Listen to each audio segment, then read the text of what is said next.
Selamat pagi, selamat siang, selamat sore, dan juga selamat malam. Pada kesempatan kali ini, kami akan memaparkan mengenai e-commerce ekosistem. Dengan saya, Zaranti Asya Safitri, dan juga ada rekan saya, Aika Sulaiman,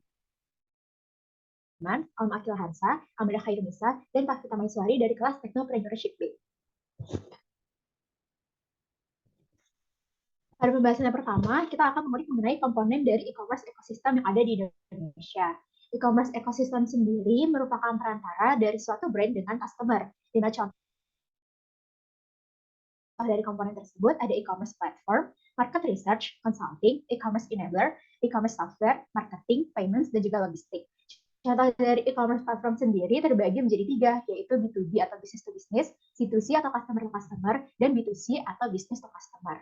Dari B2C sendiri masih dibagi menjadi beberapa komponen di dalamnya, seperti contohnya mainstream platform, e-tailer, daily deals, dan juga verticals yang merupakan komponen yang jauh lebih spesifik dari beberapa konten yang ada. Contohnya seperti fashion dan apparel, beauty, woman and baby, groceries, home and living, dan juga elektronik, dan lain sebagainya.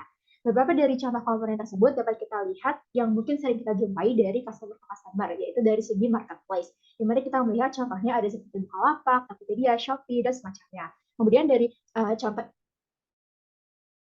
komponen lainnya ada dapat kita lihat dari marketing, di mana untuk marketing sendiri mungkin yang sering kita temui dan sering kita gunakan. Contohnya ada pada bagian networking, di mana pada bagian networking terdapat Google juga dapat digunakan sebagai sebuah search engine. Lalu pada contoh payment juga kita dapat melihat dari model payment gateway ataupun dari mobile wallet yang sering kita gunakan sehari-hari. Contohnya seperti GoPay, ShopeePay, kemudian juga dari Livin Mandiri ataupun dari aplikasi perbankan lainnya, dan juga dari segi logistik yang sering kita jumpai dalam pemanfaatan e-commerce juga yang sering digunakan sebagai sarana pengiriman barang seperti Gojek, Grab, dan juga berbagai macam contoh lainnya.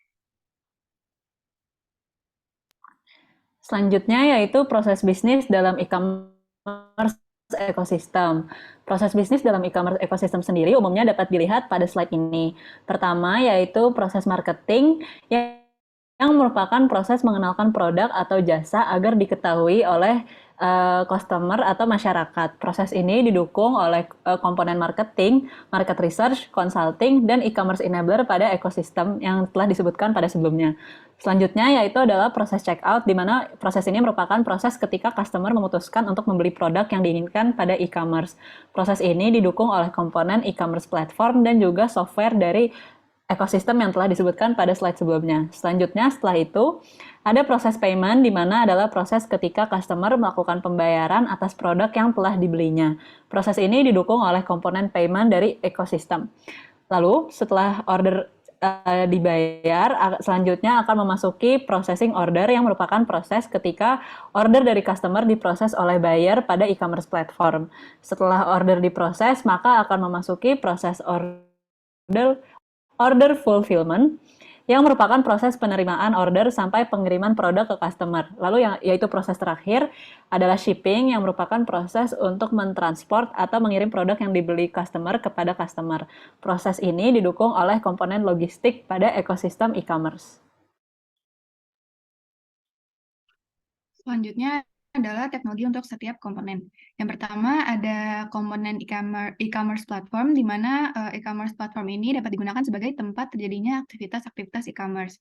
Contoh teknologi yang dapat digunakan adalah chatbots, recommendation system, AI pricing tools, virtual, dan augmented reality.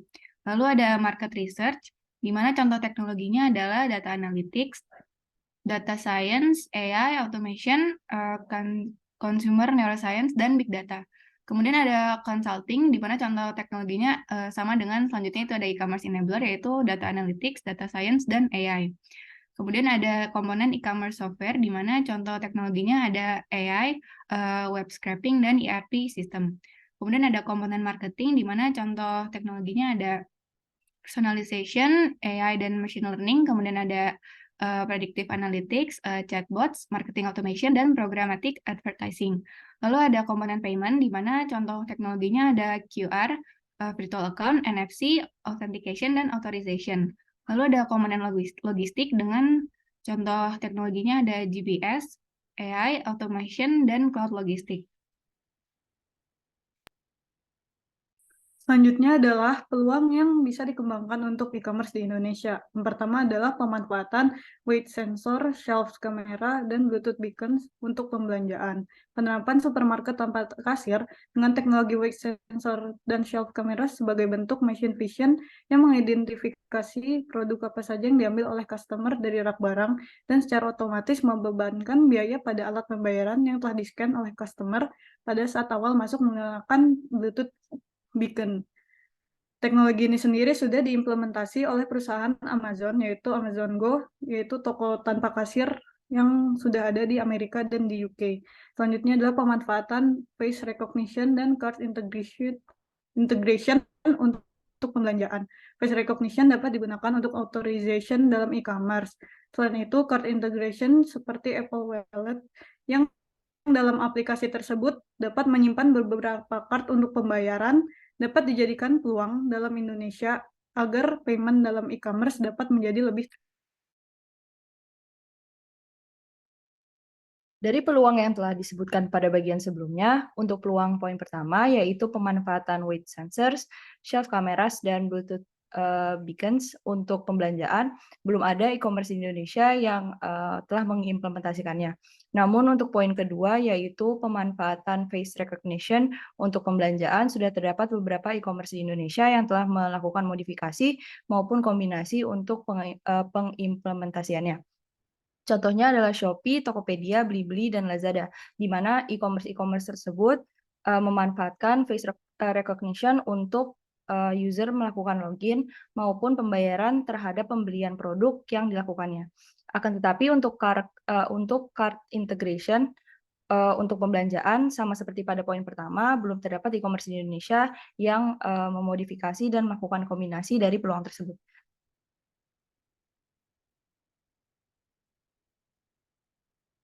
Sekian dari kelompok Fanrent. Apabila terdapat kesalahan dari isi maupun penyampaiannya, kami mohon maaf. Terima kasih.